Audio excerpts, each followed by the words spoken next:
Hello dear student, आज एक और इम्पोर्टेंट सेशन में आप सभी का स्वागत है। तो स्टूडेंट, हम लोग बात करेंगे आज एनसीईआरटी में क्लास 7 का जो साइंस का चैप्टर नंबर 1 है उसके बारे में बात करेंगे। चैप्टर का नाम है पादपों में पोषण।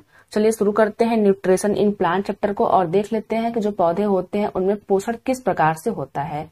तो देखिए, पहला ही हेडिंग हमारा है पादपों में पोषण। तो जो पौधे होते हैं वो क्या करते हैं, सूर्य के प्रकाश में अपना भोजन स्वयं बनाते हैं, लेकिन जो मनुष्य होता है वो अपना भोजन स्वयं नहीं बना पाता है। वो अपने भोजन के लिए किसी न किसी प्रकार से पौधों पर निर्भर रहता है। इसलिए देखिए, जो पौधे होते हैं उनको हम लोग स्वपोषी बोलते हैं और जो मानव होता है उसको हम लोग परपोषी बोलते हैं। तो यहाँ पे है मानव तथा अन्य प्राणी जो होते हैं वो प्रत्यक्ष या परोक्ष रूप से क्या होते हैं, पौधों पे निर्भर होते हैं। देखिए, हम लोग डेली लाइफ में जितनी भी चीजें यूज करते हैं, अगर हम लोग देखें तो डायरेक्टली या फिर इनडायरेक्टली हम लोग क्या करते हैं, पौधों से ही प्राप्त करते हैं। तो यहाँ पे दिया गया है पादपों में पोषण की जो विधि होती है, किस प्रकार से वो अपना पोषण करते हैं। तो यहाँ दिया गया है केवल पादप ही ऐसे जीव है जो जल, कार्बन डाइऑक्साइड एवं खनिज की सहायता से अपना भोजन बनाते हैं। तो वो क्या करते हैं कि जल, कार्बन डाइऑक्साइड और खनिज से अपना भोजन बनाते हैं। और ये जो जल होता है वो कहाँ से प्राप्त होता है, उनको मिट्टी से प्राप्त हो जाती है। जो कार्बन डाइऑक्साइड होती है वो इनको इन्वायरमेंट से प्राप्त होती है, और जो आपका खनिज होता है वो भी उनको मिट्टी से ही प्राप्त होता है। तो दिया गया है ये सभी पदार्थ उनके परिवेश में ही उपलब्ध होते हैं, जैसे मैंने बताया। आगे है पोषक पदार्थ सजीवों की शारीरिक संरचना, वृद्धि तथा क्षतिग्रस्त भागों के रखरखाव के लिए समर्थ बनाते हैं। तो जो भी पौधे अपने पोषक के रूप में जो भी चीजें लेते हैं उनसे क्या होती है, उनकी शारीरिक संरचना बदलती है, उनमें वृद्धि होती है, और जितने भी उनके प्लांट्स के जो पार्ट्स होते हैं, जितने भी क्षतिग्रस्त होते हैं, वो उन भागों का रखरखाव करने के लिए भी पोषण जो होता है वो जरूरी होता है। आगे दिया गया है तथा विभिन्न जैव प्रक्रमों के लिए आवश्यक ऊर्जा भी प्रदान करते हैं। तो जो पोषण होता है, जो पोषक पदार्थ होते हैं, उनके द्वारा जो पौधे होते हैं उनको ऊर्जा भी मिलता है। आगे है सजीवों द्वारा भोजन ग्रहण करने एवं उसके उपयोग की विधि को पोषण कहते हैं। तो जितने भी लिविंग ऑर्गेनिज्म हैं वो किसी न किसी रूप में भोजन जरूर करते हैं, और उनके जो भोजन करने की जो विधि है, उपयोग करने की जो विधि है, उसी को हम लोग क्या बोलते हैं, पोषण बोलते हैं। पोषण की वह विधि जिसमें जीव अपना भोजन स्वयं संश्लेषित करते हैं स्वपोषी कहलाते हैं। तो देखिए, स्वपोषी मतलब होता है ऑटोट्रॉप्स, मतलब खुद से अपना भोजन बनाना। तो जितने भी पौधे होते हैं, लगभग सभी पौधे क्या करते हैं, अपना भोजन बनाते हैं, इसलिए उनको हम लोग स्वपोषी बोलते हैं, ऑटोट्रॉप बोलते हैं। ऐसे पादपों को हम लोग क्या कहते हैं, स्वपोषी कहते हैं। जंतु एवं अधिकतर अन्य जीव पादपों द्वारा संश्लेषित भोजन ग्रहण करते हैं, उन्हें विषम पोषी कहते हैं। तो देखिए, जितने भी एनिमल्स होते हैं, ह्यूमन बीइंग होते हैं, वो क्या करते हैं कि अपने भोजन के लिए पौधों पे डिपेंड होते हैं या फिर किसी अन्य चीजों पे डिपेंड होते हैं, इसलिए इसको हम लोग विषम पोषी कहते हैं। ये टर्म आपको याद करना है क्योंकि पूछता है स्वपोषी किसे कहते हैं, विषम पोषी किसे कहते हैं। आगे हमारा है प्रकाश संश्लेषण, पादपों में खाद्य संश्लेषण का प्रक्रम। तो देखिए, हमें क्या करना है कि जो प्रकाश संश्लेषण होता है उसके बारे में पढ़ना है, क्योंकि जो प्रकाश संश्लेषण होता है उसी के द्वारा पादपों में खाद्य संश्लेषण होता है। तो बात कर लेते हैं प्रकाश संश्लेषण, जिसको हम लोग इंग्लिश में कहते हैं फोटोसिंथेसिस, उसकी बात करते हैं। तो देखिए, जो फोटोसिंथेसिस होता है उसके लिए जरूरी है कार्बन डाइऑक्साइड, जल की आवश्यकता हमें होती है, क्लोरोफिल की आवश्यकता होती है, सूर्य के प्रकाश की आवश्यकता होती है, और कुछ खनिज पदार्थ की आवश्यकता होती है। तो देख लेते हैं ये चीजें कहाँ से मिलती है। तो दिया गया है पदार्थ पत्तियों तक पहुंचाने चाहिए। जो पदार्थ, जितनी भी चीजें होती है वो पत्तियों तक पहुंचनी चाहिए। क्यों? क्योंकि जो फोटोसिंथेसिस होती है वो जनरली पत्तियों में ही होती है। वैसे देखिए, जो फोटोसिंथेसिस जो होती है, जो प्रकाश संश्लेषण होता है, वो पौधे के किसी भी पार्ट में हो सकता है, लेकिन जनरली क्या होता है, पत्तियों में होता है। तो देख लेते हैं, पदार्थ पत्तियों तक पहुंचने चाहिए। मृदा में उपस्थित जल एवं खनिज जड़ मूल द्वारा अवशोषित किए जाते हैं। तो देखिए, जो जल और खनिज जो होते हैं वो कहाँ होते हैं, आपके सॉइल में होते हैं, मृदा में होते हैं। तो जो मृदा में है तो वो जड़ के द्वारा ही तो अवशोषित किया जाएगा। तो जितने भी चीजें होती हैं वो क्या होती हैं, जड़ के द्वारा अवशोषित किए जाते हैं। उसके बाद क्या होता है, तने के माध्यम से पत्तियों तक पहुंचते हैं। तो देखिए, ये जो आपको प्लांट दिखाई दे रहा है, इसमें जो जड़ है वो क्या करता है, खनिज और जल को अवशोषित करता है। उसके बाद ये तना जो है उसके द्वारा क्या करता है, पत्तियों के पास पहुंचा देता है। अब पत्तियां क्या करती हैं, पत्तियों की सतह पर उपस्थित सूक्ष्म रंध्रों द्वारा वायु में उपस्थित कार्बन डाइऑक्साइड प्रवेश करती है। अब देखिए, क्वेश्चन यहाँ से बनता है कि जो कार्बन डाइऑक्साइड होती है वो पौधों में किस प्रकार पहुंचती है। तो हम लोग क्या बोलेंगे, रंध्रों द्वारा पहुंचती है, और रंध्र को इंग्लिश में हम लोग बोलते हैं स्टोमेटा। तो स्टोमेटा के द्वारा जो कार्बन डाइऑक्साइड होता है वो इन्वायरमेंट से पौधों के अंदर पहुंच जाता है। आगे हमारा है, यह रंध्र जो होती है उनके पास द्वार कोशिकाएं होती हैं। यहाँ आप लोग फिगर में देख सकते हैं, जो आपको फिगर दिया गया है उसमें क्या है, ये स्टोमेटा है, और ये जो आपका फिगर है यहाँ से इस प्रकार से ये क्या है, द्वार कोशिकाएं हैं। इस प्रकार से। और ये जो पूरा स्ट्रक्चर है, आपको ये जो पूरा स्ट्रक्चर दिखाई दे रहा है वो किसका स्ट्रक्चर है? रंध्र का स्ट्रक्चर है, स्टोमेटा का स्ट्रक्चर है। तो दिया गया है द्वार कोशिकाओं द्वारा घिरे होते हैं, ऐसे छिद्रों को हम लोग रंध्र बोलते हैं, मतलब स्टोमेटा बोलते हैं। आगे देखा गया जल एवं खनिज जो होते हैं वो वाहिकाओं द्वारा पत्तियों तक पहुंचाए जाते हैं। ये वाहिकाएं नली के समान होती हैं। तो जितने भी फूड मटेरियल होते हैं, चाहे वाटर हो चाहे जो भी आपका खनिज पदार्थ हो, वो क्या होते हैं कि वाहिकाओं द्वारा ही पत्तियों तक पहुंचाए जाते हैं। अब जो पत्तियां जो होती हैं उनका क्या वर्क है, तो देखिए दिया गया है जो पत्तियां होती हैं उनमें एक हरा वर्णक होता है जिसे हम लोग क्लोरोफिल बोलते हैं। तो देखिए जो क्लोरोफिल होता है वो क्या करता है? सूर्य के प्रकाश को क्या करता है? ऑब्जॉर्ब कर लेता है, अपने अंदर संग्रहित करता है। तो आगे है क्लोरोफिल सूर्य के प्रकाश, सौर प्रकाश की ऊर्जा का संग्रहण करने में पत्ती की सहायता करता है। मतलब जितने भी सूर्य से प्रकाश में प्राप्त होते हैं उसको संग्रहित करने का काम क्लोरोफिल करता है। क्लोरोफिल के द्वारा जो पत्तियां होती हैं वो सूर्य के प्रकाश का संग्रहण करती हैं और उसका यूज करती हैं। इस ऊर्जा का उपयोग जल एवं कार्बन डाइऑक्साइड से खाद्य संश्लेषण में होता है। आगे है क्योंकि खाद्य संश्लेषण सूर्य के प्रकाश की उपस्थिति में होता है, इसलिए हम लोग इसको क्या कहते हैं? इसलिए इसे हमें प्रकाश संश्लेषण बोलते हैं। तो जो भी फूड बनने की जो प्रोसेस है पौधों में वो प्रकाश की उपस्थिति में ही हो रही है, इसलिए हम लोग इसको बोलते हैं फोटोसिंथेसिस, प्रकाश संश्लेषण बोलते हैं। देखिए ये जो रिएक्शन आपका समीकरण जो है वो काफी इंपॉर्टेंट है क्योंकि एग्जाम में इस रिएक्शन से क्वेश्चन पूछता है। पढ़ लेते हैं। तो देखिए यहाँ पे दिया गया है कार्बन डाइऑक्साइड मतलब CO2 दिया गया है और यहाँ पे जल दिया गया है मतलब H2O दिया गया है। तो कार्बन डाइऑक्साइड इन्वायरमेंट से मिला है और जो जल है वो जमीन से मिला है, मिट्टी से मिला है हमें। फिर जो सूर्य का प्रकाश है वो मिला है हमें।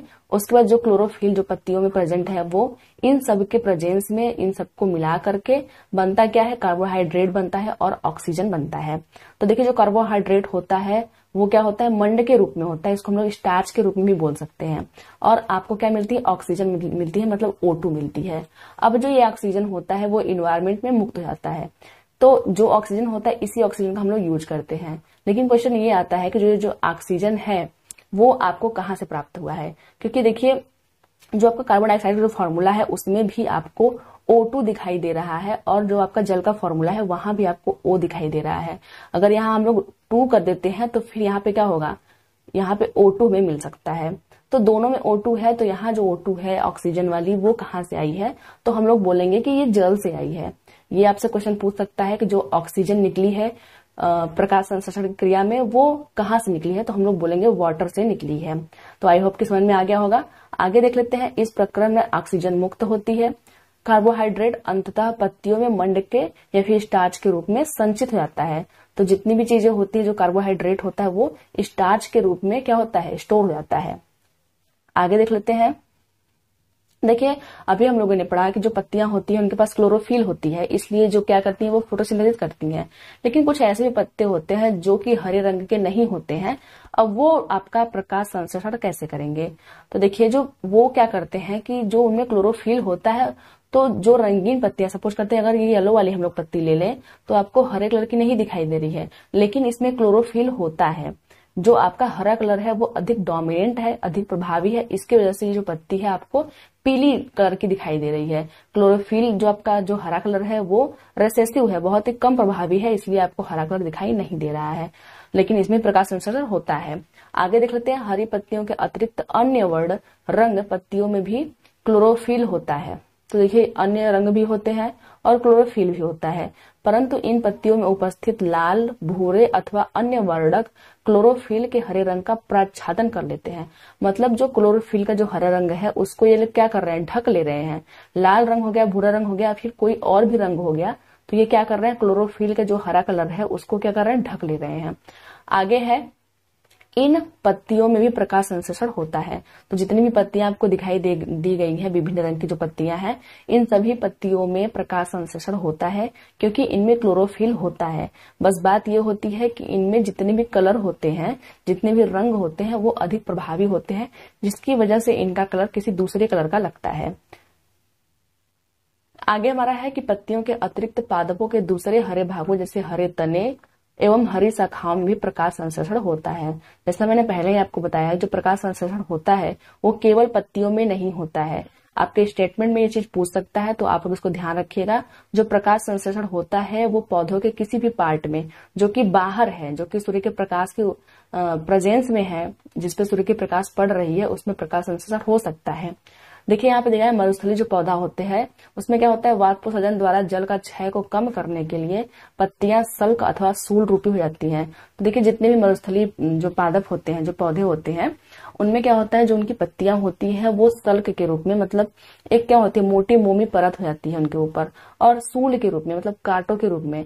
आपने नागफनी देखा होगा, नागफनी के जो कांटे होते हैं वो उसके कांटे ना होकर के उसकी पत्तियां होती हैं, और जो चौड़ा हरा वाला भाग होता है, सपोज करते हैं ये हमारा नागफनी है, तो देखिए ये जो कांटे निकले रहते हैं ये क्या है, इसकी पत्तियां हैं, ये क्या है, पत्ती है। और जो आपका ये चौड़ा वाला भाग दिखाई दे रहा है वो क्या है, तना है। तो जो इसमें प्रकाश संश्लेषण होता है वो तने में होता है। तो वहीं बोला गया है इन पादपों के हरे तने हरे होते हैं जो प्रकाश संश्लेषण कार्य करते हैं। तो जो प्रकाश संश्लेषण का क्रिया है वो पत्ती के अलावा तना में भी हो सकता है और अन्य शाखाओं में भी हो सकता है। आगे देखते हैं, आगे दिया गया है पादपों में कार्बोहाइड्रेट के अतिरिक्त अन्य खाद्य पदार्थों का संश्लेषण। देखिए हम लोगों ने क्या किया, जो पादप होते हैं, जो प्लांट्स होते हैं, उसमें हम लोगों ने कार्बोहाइड्रेट को बनते हुए देखा। प्रकाश संश्लेषण में हम लोगों ने CO2 और H2O का यूज करके कार्बोहाइड्रेट और ऑक्सीजन को बनते हुए देखा है। लेकिन बहुत सारी ऐसी चीजें और भी होती हैं और उनका संश्लेषण कैसे होता है तो देख लेते हैं। यहाँ दिया गया है वायु में नाइट्रोजन गैसीय अवस्था में प्रचुर मात्रा में पाई जाती है। तो देखिए जो हमारा वायुमंडल है उसमें आपका लगभग 78% जो होता है नाइट्रोजन होता है। लेकिन क्या ये पौधे डायरेक्टली यूज कर पाते हैं, तो पढ़ लेते हैं हम लोग। परंतु पादप इसका अवशोषण इसी रूप में नहीं कर सकते हैं। मिट्टी में विशेष जीवाणु होते हैं जो गैसीय नाइट्रोजन को उपयोगी यौगिक में परिवर्तित कर मृदा में निर्मुक्त करते हैं। यह विलेय पदार्थ पादपों द्वारा जल के साथ अवशोषित कर लिए जाते हैं। तो देखिए जो भी नाइट्रोजन जितने भी होते हैं 78% मान लीजिए जो नाइट्रोजन है एनवायरमेंट में, तो क्या होता है वो फ्री नाइट्रोजन होता है, वो किसी से रिएक्शन जल्दी नहीं कर पाता है। इसके वजह से क्या होता है, जो पौधे होते हैं उनको अवशोषित नहीं कर पाते हैं। लेकिन कुछ ऐसे जीवाणु होते हैं जैसे राइजोबियम हो गया, राइजोबियम का आप लोगों ने नाम सुना होगा। तो वो क्या करता है, जो आपका वायुमंडल का जो नाइट्रोजन होता है उसको फिक्स कर देता है और जो पौधे होते हैं जल के साथ उसको अवशोषित कर लेते हैं। इस प्रकार से जो पौधे होते हैं उनमें नाइट्रोजन की कमी नहीं हो पाती है। आगे है पादपों में पोषण की अन्य विधियां। कुछ देखिए पौधे ऐसे होते हैं जिनके पास क्लोरोफिल ही नहीं है। अभी तो हम लोगों ने पढ़ा कि कुछ पौधों में कम क्लोरोफिल होता है जिसकी वजह से वो किसी दूसरे कलर के दिखाई देते हैं, दूसरे रंग के दिखाई देते हैं। लेकिन कुछ पौधे ऐसे भी होते हैं जिनके पास क्लोरोफिल ही नहीं होती है। अब वो अपना भोजन कैसे करते हैं तो पढ़ लेते हैं। कुछ पादप पौधे ऐसे भी हैं जिनमें क्लोरोफिल नहीं पाया जाता है, वे भोजन संश्लेषित नहीं कर सकते हैं। अब भोजन नहीं संश्लेषित कर सकते हैं तो क्या होता है, क्या उनको हम लोग स्वपोषी कहेंगे? तो अगर अपना भोजन नहीं बना पा रहे हैं तो हम लोग उनको स्वपोषी नहीं कहेंगे, उसको हम लोग विषम पोषी वाले में रखेंगे। आगे देख लेते हैं, मनुष्य एवं अन्य प्राणियों की तरह ये पादप भी अपने पोषण के लिए अन्य पादपों द्वारा निर्मित खाद्य पदार्थ पर निर्भर होते हैं। वे विषम पोषी प्रणाली का उपयोग करते हैं। तो ये लोग भी क्या, जैसे हम लोग क्या है, हम लोग ह्यूमन बीइंग है, अपने पोषण के लिए हम लोग पौधों पे डिपेंड है। तो ये पौधे भी क्या करते हैं, अपने पोषण के लिए किसी अन्य पौधे पे डिपेंड होते हैं। जैसे आप लोग अब एग्जाम्पल समझिएगा। यहाँ आपको दिया गया है एक एग्जाम्पल अमर बेल का। तो देखिए आप लोगों ने देखा होगा जनरली जो पौधे होते हैं, जो बड़े बड़े प्लांट होते हैं, उनमें कुछ इस प्रकार से येलो येलो कलर के कुछ आपको लिपटे हुए दिखाई देते हैं रेशम के आकार के। ये क्या होता है, इनके पास भी अपना खुद का क्लोरोफिल नहीं होता है। अब देख लेते हैं हम लोग इसके बारे में पढ़ लेते हैं। और जो अमर बेल है काफी इंपॉर्टेंट एग्जाम्पल है क्योंकि इस एग्जाम्पल से क्वेश्चन हमेशा एग्जाम में पूछ जाते हैं। तो देख लेते हैं, क्या आपको एक वृक्ष के तने एवं शाखाओं से लिपटी रस्सी नुमा पीले रंग की संरचना दिखाई देती है? ये अमर बेल पादप है। तो जो मैंने आपको दिखाया फिगर में, ये जो है वो क्या है, अमर बेल है। आगे देख लेते हैं, इनमें क्लोरोफिल नहीं होता है। तो आपसे क्वेश्चन पूछ सकता है ऐसा कौन सा प्लांट है जिसमें क्लोरोफिल नहीं है, आपको ऑप्शन में दे सकता है अमर बेल का नाम। तो इस प्रकार से आपका क्वेश्चन बन जाएगा। आगे देख लेते हैं, ये अपना भोजन उस पादप से प्राप्त करते हैं जिस पे ये आरोहित होते हैं, मतलब जिसके ऊपर ये चढ़े रहते हैं, जिसके ऊपर ये फैले रहते हैं, उसी के ऊपर से क्या करते हैं, अपना भोजन प्राप्त करते हैं। आगे है कि वह जिस पर ये आरोहित होते हैं वह परपोषी कहलाता है। अब देखिए जिस प्लांट पे ये है, प्लांट जो है वो परपोषी, इस वर्ड को आप लोग अच्छे से याद रखिएगा, क्योंकि एग्जाम में यही क्वेश्चन पूछता है कि जिस प्लांट पे वो होते हैं वो परपोषी कहलाता है। अब इनको क्या बोलते हैं हम लोग, क्योंकि अमर बेल जैसे पादप परपोषी को अमूल्य पोषकों से वंचित करते हैं, अतः इन्हें परजीवी कहते हैं। अब जो अमर बेल है वो क्या हो गया, ये आपका हो गया परजीवी, ये आपका परजीवी है। अब देखिए आपका क्वेश्चन ऐसे पूछेगा कि जो अमर बेल है वो क्या है, ऑप्शन में रहेगा परपोषी है, परजीवी है, स्वपोषी है। तो आप लोग कंफ्यूज हो सकते हो, इसलिए आप लोग को याद रखना है जो अमर बेल है वो परजीवी है, मतलब किसी और पे जीवित रहने वाला। और जो ये पेड़ है जिसपे अमर बेल छाया रहता है, इससे फैला रहता है, उसको हम लोग परपोषी बोलते हैं। आप लोग इसको भी याद रखिएगा, क्योंकि ये भी क्वेश्चन पूछ सकता है। देखिए जनरली जो परपोषी होता है उसका मतलब ये होता है कि दूसरों से पोषण प्राप्त करने वाला, लेकिन जो ये पौधा है वो तो खुद अपना भोजन बना रहा है, इसलिए हमें याद रखना है कि इसको हम लोग परपोषी बोलते हैं। आगे हमारा है दूसरा, हमारा एग्जाम्पल है कीट भक्षी पादप। देखिए इसका नाम इंडिकेट कर रहा है कीट भक्षी, इसका मतलब कीटों को खाने वाला होगा। पढ़ लेते हैं, ऐसे पादप, कुछ ऐसे पादप भी हैं जो कीटों को पकड़ते हैं तथा उन्हें पचा जाते हैं। ऐसे पौधे हरे अथवा अन्य किसी रंग के हो सकते हैं।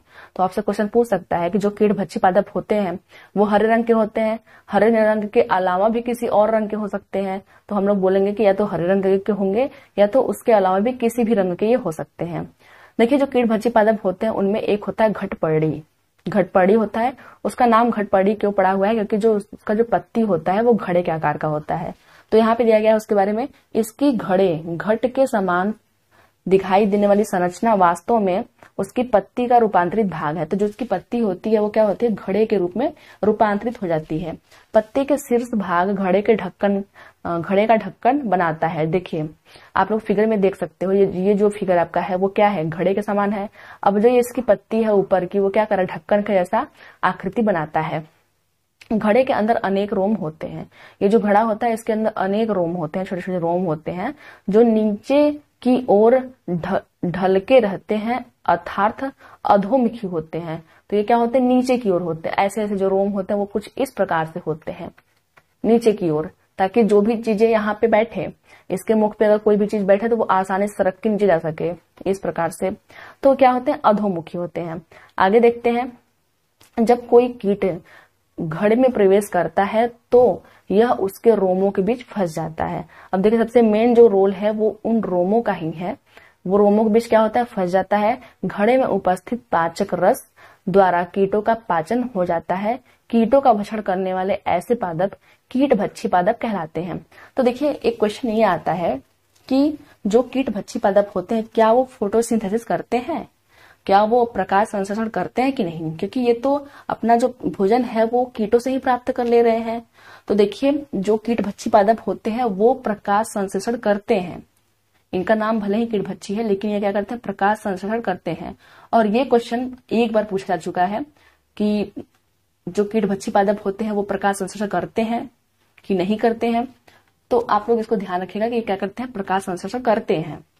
तो फिर ये कीटों को क्यों खाते हैं, जब प्रकाश संश्लेषण कर रहे हैं, इनकी जो ऊर्जा है उनको मिल रही है, तो ये कीटों को क्यों खा रहे हैं। तो देखिए ये ऐसे जगह पे उगते हैं, ये जो पादप होते हैं वो ऐसे जगह पे उगते हैं जहां पे कुछ विशेष तत्वों की कमी होती है। तो इसलिए क्या करते हैं, कीटों को पकड़ के खाते हैं। और अधिकतर ये जो पौधे होते हैं वो कीटों को इसलिए पकड़ के खाते हैं क्योंकि ये नाइट्रोजन की कमी में उगते हैं। इसलिए क्या करते हैं, कीटों से नाइट्रोजन प्राप्त करते हैं। आगे है वीनस फ्लाई ट्रैप तथा सनड्यू कीट भक्षी पादपों के अन्य दो उदाहरण हैं। तो एक तो घटपर्णी आपका हो गया, उसको हम लोग निपंथीज भी बोल सकते हैं। एक आपका हो गया वीनस फ्लाई ट्रैप और एक आपका हो गया सनड्यू। ये क्या है, कीट भक्षी पादप के एग्जाम्पल हैं। आपसे यहाँ से भी क्वेश्चन पूछेगा कि इनमें से कौन सा कीट भक्षी पादप नहीं है, और 4 ऑप्शन देकर के 3 ऑप्शन, ये तीनों नाम दे देंगे और एक कोई और ऑप्शन दे देगा आपको। तो आपको एग्जाम्पल जरूर याद रखना है, उदाहरण याद रखना है। आगे है, इस प्रकार के पादपों को वे सभी पोषक नहीं मिल पाते हैं जिनकी उन्हें मृदा में आवश्यकता होती है। तो मृदा से इनको सभी चीजें नहीं मिल पाती हैं, इसलिए क्या करते हैं, कीटों को पकड़ के खाते हैं। और अधिकतर हम लोग बात करें तो ये लोग नाइट्रोजन को लेने के लिए ही कीटों को खाते हैं। आगे है मृत जीवी। अब कुछ लोग मृत जीवी भी हैं, उनके बारे में पढ़ लेते हैं। तो देखिए मृत जीवी जैसा नाम इंडिकेट कर रहा है कि जो सड़े गले जो मृत पदार्थ होते हैं उन पे जीवित रहने वाला, मतलब उन पे आश्रित रहने वाला।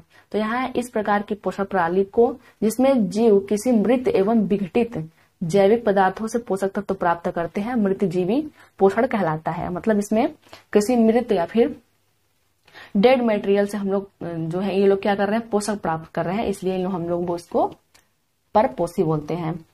जैसे एग्जाम्पल क्या है, इष्ट एवं छत्रक जैसे अनेक कवक उपयोगी भी है, परंतु कुछ कवक पादपों, जंतुओं एवं मनुष्य में रोग उत्पन्न करते हैं। तो जो इष्ट होता है वो क्या है, मृत जीवी है, क्योंकि ये क्या करता है, सड़े गले पदार्थों से अपना भोजन प्राप्त करता है। आगे है कि ये क्या करते हैं, रोग उत्पन्न करते हैं। तो देखिए जो कवक होते हैं उनसे बहुत सारे रोग उत्पन्न होते हैं, खासकर स्किन इन्फेक्शन ज्यादा होता है, ये रोग बहुत ज्यादा उत्पन्न करते हैं। आगे है कि जो कुछ कवक होते हैं, जो कुछ फंजाई होते हैं, उनसे औषधि भी बनती है। देखिए एक पेनिसिलिन नाम की आप दवा सुने होंगे, वो बनता है पेनिसिलियम नाइट्रेटम नामक फंजाई से बनता है। तो हम लोग बोल सकते हैं कि इनसे औषधि भी बनती है। आगे हम लोग देखते हैं, आगे आपका एक टर्म यूज होता है सहजीवी। तो देखिए जैसा नाम इंडिकेट कर रहा है, सहजीवी मतलब साथ साथ रहना या फिर एक दूसरे से आश्रित रहना, साथ में रहना है। तो पढ़ लेते हैं इनके बारे में। कुछ जीव एक दूसरे के साथ रहते हैं तथा अपना आवास एवं पोषक तत्व एक दूसरे के साथ बांटते हैं, इन्हें सहजीवी संबंध कहते हैं। तो जैसे मैंने पहले बताया, सहजीवी मतलब साथ साथ रहना। जैसे आपका एग्जाम्पल जो है वो काफी इंपॉर्टेंट है। ये जो एग्जाम्पल है आपसे हर बार एग्जाम में पूछता है। लाइकेन से सहजीवी के बारे में पूछेगा, डायरेक्ट आपको लाइकेन का एग्जाम्पल देगा और पूछ देगा लाइकेन क्या है, परजीवी है, परपोषी है, सहजीवी है, ऐसे करके। तो यहाँ पे है लाइकेन कहे जाने वाले कुछ जीवों में दो भागीदार होते हैं। कौन कौन से हैं, एक तो शैवाल आपका हो गया और एक आपका क्या हो गया, कवक हो गया। तो शैवाल और कवक होते हैं लाइकेन में। शैवाल क्या करता है, शैवाल के पास क्लोरोफिल होता है जिसकी वजह से वो भोजन बनाता है, और जो कवक होता है उसके पास तो क्लोरोफिल होता नहीं है, तो ये क्या करते हैं, भोजन तो बनाएंगे नहीं। तो ये क्या करते हैं, शैवाल को रहने के लिए आवास मतलब स्थान प्रोवाइड कराते हैं और जल देते हैं, उसको पोषक तत्व देते हैं कि लो भाई तुम भोजन बनाओ और भोजन दो हमको भी, हम भी खाएं तुम भी खाओ। तो इस प्रकार से क्या करते हैं, आपसे क्वेश्चन पूछ सकता है, जो शैवाल होते हैं वो क्या करते हैं, तो वो आपका भोजन बनाएंगे, और जो कवक होता है वो क्या करेगा, रहने के लिए आवास देगा, जल देगा और पोषक तत्व देता है, जिससे जो आपका शैवाल होता है वो खाना बनाता है। तो इस प्रकार से दोनों एक दूसरे पर डिपेंड रहते हैं। आगे पढ़ लेते हैं। अब देखिए कुछ क्वेश्चन आपके यहाँ उसको करते हैं हम लोग। तो पहला क्वेश्चन हमारा है, अमर बेल उदाहरण है। ये मोस्ट इंपोर्टेंट क्वेश्चन है और आपके एनसीईआरटी में दिया गया था। तो अमर बेल क्या है, स्वपोषी है, परजीवी है, मृत जीवी है या फिर परपोषी है। तो देखिए जो आपका अमर बेल होता है वो परजीवी होता है, ऑप्शन नंबर जो दूसरा हमारा है वो सही हो जाएगा। और परपोषी हम लोग किसको कहेंगे, जिस पेड़ पे ये अमर बेल फैला होता है उसको हम लोग परपोषी बोलते हैं। आगे देख लेते हैं। दूसरा हमारा है, कीटों को पकड़कर अपना आहार बनाने वाले पादप का नाम है। इनमें से कौन सा ऐसा पादप है जो कीटों को पकड़ के अपना आहार बनाता है। तो पहला ऑप्शन है अमरबेल, दूसरा है गुड़हल, तीसरा है घटपर्णी जिसको हम लोग पीचर प्लांट भी कहते हैं, पीचर पादप भी बोलते हैं, और चौथा है गुलाब। तो हम लोगों ने पढ़ा था कि जो कीटभक्षी पादप होते हैं उनमें घटपर्णी और एक हम लोगों ने नेपंथीज का नाम पढ़ा था और एक सनड्यू का नाम पढ़ा था। ये तीनों क्या होते हैं, कीटभक्षी पादप होते हैं। अगला देख लेते हैं। अगला हमारा है, पादप के किस भाग द्वारा प्रकाश संश्लेषण हेतु वायु से कार्बन डाइऑक्साइड ली जाती है। तो जो पादप के किस भाग से लेते हैं कार्बन डाइऑक्साइड, तो मैंने बताया था जो पत्तियां होती हैं उससे हम लोग कार्बन डाइऑक्साइड देते हैं पौधों को। तो मूल रूम इसे तो होगा नहीं। देखिए जो रंध्र होता है वो कहाँ उपस्थित होता है, वो पत्तियों को ऊपर उपस्थित होता है और रंध्र के माध्यम से ही कार्बन डाइऑक्साइड पत्तियों में प्रवेश करता है, इसलिए ऑप्शन नंबर जो बी हमारा है वो सही हो जाएगा। आगे देख लेते हैं। आगे हमारा है, वायुमंडल में मुख्यतः जिस भाग द्वारा पादप कार्बन डाइऑक्साइड प्राप्त करते हैं वो कौन सा है। फिर से वही क्वेश्चन है कि जिस भाग द्वारा वो लोग कार्बन डाइऑक्साइड प्राप्त करते हैं वो कौन सा है, तो हम लोग क्या बोलते हैं, पत्तियां हैं। तो ऑप्शन नंबर जो घ हमारा है वो सही हो जाएगा। आगे अब हमें एक मैच द फॉलोइंग करना है, कॉलम ए को कॉलम बी से मिलाना है। चलिए पढ़ते हैं। पहला हमारा है क्लोरोफिल। तो देखिए जो क्लोरोफिल है वो कहाँ होता है, वो हमारी होती है पत्तियों में, इससे मिल जाएगा। अगला है नाइट्रोजन। तो नाइट्रोजन का किससे मिलेगा, नाइट्रोजन फिक्स करने के लिए हम लोगों ने पढ़ा था जीवाणु के बारे में। और देखिए जो जीवाणु होता है वो राइजोबियम होता है, राइजोबियम नामक जीवाणु होता है जो कि नाइट्रोजन फिक्स करता है। आगे है अमरबेल। तो अमरबेल के बारे में हमने पढ़ा था कि ये क्या है, परजीवी है। जो जंतु होते हैं वो क्या होते हैं, परपोषी होते हैं, मतलब दूसरों से पोषण प्राप्त करते हैं। और जो कीटभक्षी होते हैं वो आपका घटपर्णी हो जाता है, फीचर प्लांट हो जाता है। तो इस प्रकार हम लोगों ने मिलान कर लिया। आगे तो फ्रेंड्स, ये तो थी आज की वीडियो। आई होप कि आज की वीडियो आपको पसंद आई होगी। चलिए मिलते हैं फिर किसी वीडियो में, और ये साइंस की सीरीज ऐसे ही चलती रहेगी। अब मिलते हैं किसी और वीडियो में, तब तक के लिए धन्यवाद।